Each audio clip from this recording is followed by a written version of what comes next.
Assalamualaikum warahmatullahi wabarakatuh. Nama saya Nabila Soendra dari semester 5, kelas 5C, mata kuliah Ekonomi Moneter dan Keuangan. Saya akan menjelaskan tentang inflasi dan uang beredar. Definisi uang di Indonesia yang terdiri dari dua bagian, yaitu uang kartal termasuk uang kertas dan uang logam seperti yang dikenal masyarakatnya sehari-hari. Dan satunya lagi, uang giral adalah saldo-saldo rekening bank yang sewaktu-waktu bisa dipakai untuk metode pembayaran melalui cek, giro, dan surat pemerintah lainnya. Uang kartal dan uang giral ini dalam istilah moneter disebut M1 yang memiliki sifat dapat dipakai sewaktu-waktu atau pada saat digunakan, tidak terikat oleh waktu dalam pemakaiannya. M1 inilah yang disebut sebagai uang beredar. Di samping uang beredar yang setiap saatnya bisa dipakai sebagai alat pembayaran, dikenal juga jenis uang yang tidak dapat dipakai setiap dalam pembayaran karena keterikatan waktu, yaitu deposit berjangka. Selanjutnya ada rumus M2 sama dengan M1 ditambah QM atau UK ditambah UG sama dengan QM, yang dimana M2 adalah likuiditas perekonomian, yaitu uang beredar dalam arti luas atau board money. M1 adalah uang beredar atau uang kartal atau uang giral atau no raw money. QM adalah uang kuasa atau deposit berjangka atau tabungan atau valuta asing memiliki swasta domestik. Selanjutnya, pengertian inflasi.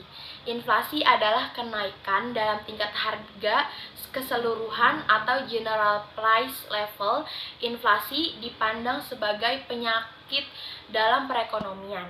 Jika inflasi yang terjadi berlangsung terus-menerus dan nilainya tinggi atau semakin tinggi. Secara umumnya, inflasi menyebabkan kemampuan daya beli atau purchasing power masyarakat yang menjadi berkurang.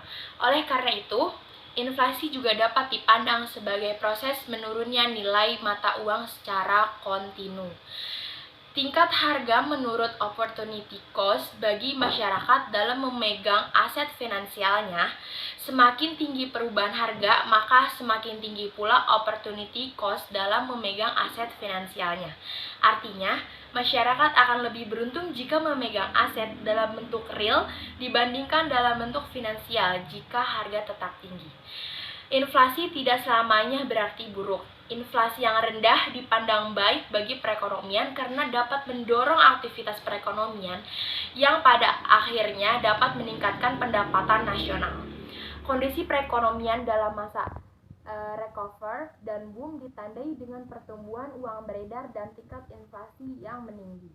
Inflasi merupakan salah satu masalah ekonomi yang banyak mendapatkan perhatian para pemikir ekonomi. Pengertian inflasi adalah kecenderungan dari harga-harga untuk menaikkan secara umum dan terus-menerus. Kenaikan harga dari satu barang ke dua barang saja tidak bisa disebut inflasi. Syarat adanya kecenderungan menaik dan terus-menerus tidak perlu diingat, karena kenaikan harga karena musiman ketika menjelang hari-hari besar seperti Lebaran. Kemudian, para ahli ekonomi dan moneter banyak yang memberikan definisi tentang inflasi yang sering berbeda hanya secara redaksional, seperti menurut Vanieris dan Siebold dalam Anton Hermanto Gunawan pada tahun 1991 mendefinisikan inflasi sebagai kecenderungan yang terus-menerus dari tingkat harga umum untuk meningkatkan setiap waktunya. Kenaikan harga umum yang terjadi sekali waktu saja, menurut definisi ini tidak dapat dikatakan sebagai inflasi. Jadi, menurut definisi ini, kenaikan harga yang sporadis bukan dikatakan sebagai inflasi, melainkan sehingga menurut Vanieris, Siebold atau Anthony Herman Gunawan pada tahun 1991, di dalam definisi inflasi tersebut tercakap dua aspek, yaitu yang pertama adanya kecenderungan dan peningkatan harga tersebut secara terus-menerus. Menurut Gordon Ackley, dalam Iswando pada tahun 1993, inflasi adalah suatu kenaikan harga yang terus-menerus dari barang-barang dan jasa secara umum, atau bukan satu macam barang saja sesaat. Menurut A.P. Lerner mengatakan inflasi adalah keadaan di mana terjadi kelebihan permintaan terhadap barang-barang dalam perekonomian secara keseluruhan. Menurut G. Cow Harry berpendapat inflasi adalah suatu keadaan dari nilai uang turun terus-menerus dan harga naik terus. Menurut Hartway berpendapat inflasi adalah suatu keadaan karena terlalu banyak uang yang beredar. Secara sederhana, inflasi diartikan sebagai meningkatnya harga-harga secara umum dan terus-menerus. Kenaikan harga dari satu barang atau dua barang saja tidak bisa disebut inflasi kecuali bila kenaikan itu meluas atau mengakibatkan kenaikan harga pada barang-barang lainnya. Indikator yang sering digunakan untuk mengukur tingkat inflasi adalah indeks harga konsumen atau yang sering disingkat IHK. Perubahan IHK dari waktu ke waktu menunjukkan pergerakan harga dari paket barang dan jasa yang dikonsumsi masyarakat. Sejak Juli pada tahun 2008, paket barang dan jasa dalam keranjang IHK telah dilakukan atas dasar survei biaya atau yang disingkat SBH. Pada tahun 2007 yang dilaksanakan oleh Badan Pusat Statistik atau yang disingkat BPS, kemudian BPS akan memonitor perkembangan harga dari barang dan jasa tersebut secara bulanan di beberapa kota. Di pasar tradisional dan modern juga terhadap beberapa jenis barang dan jasa yang di setiap kota.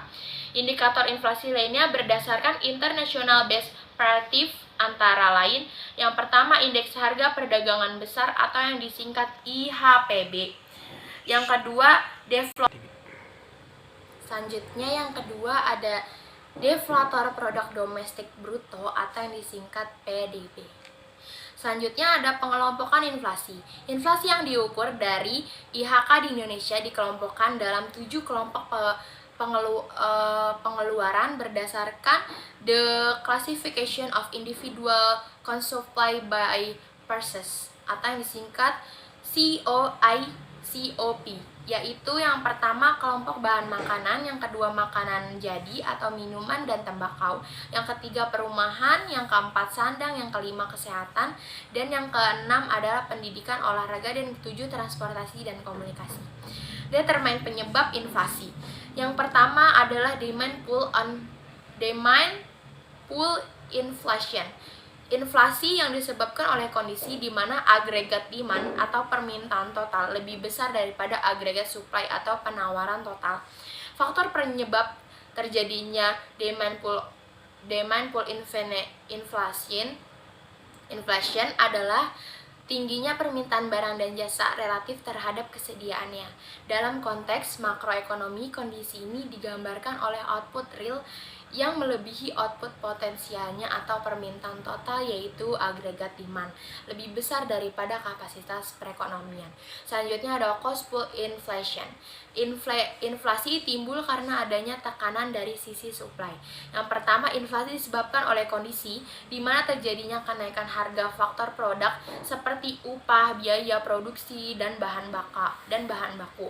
Selanjutnya ada cost push inflation, dapat disebabkan oleh depresiasi nilai tukar, dampak inflasi luar negeri terutama negara-negara partner dagangan, peningkatan harga komoditi yang diatur oleh pemerintah. Contohnya seperti kenaikan harga minyak dunia dan mendorong inflasi dalam negara. Selanjutnya ada disagregasi inflasi. Menurut IHK tersebut dikelompokkan menjadi inflasi inti dan inflasi non-inti.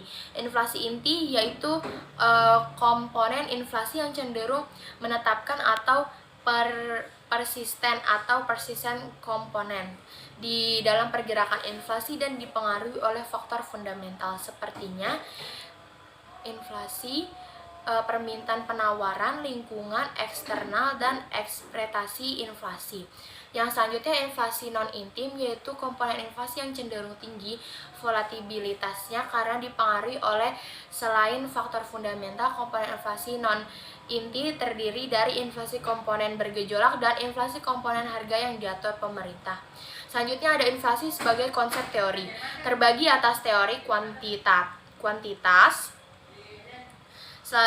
terus teori Keynes, teori strukturalis,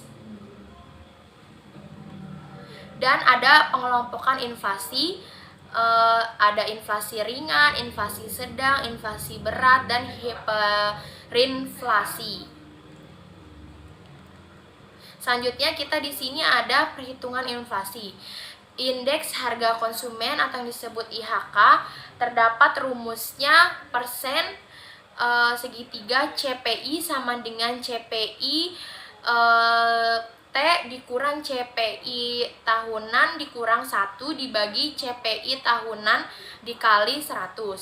Selanjutnya ada indeks harga produsen atau yang disingkat IHP. Selanjutnya ada indeks harga perdagangan besar yang disingkat IHPB.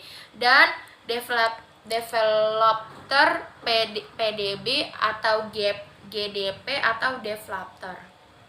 Selanjutnya ada dampak inflasi.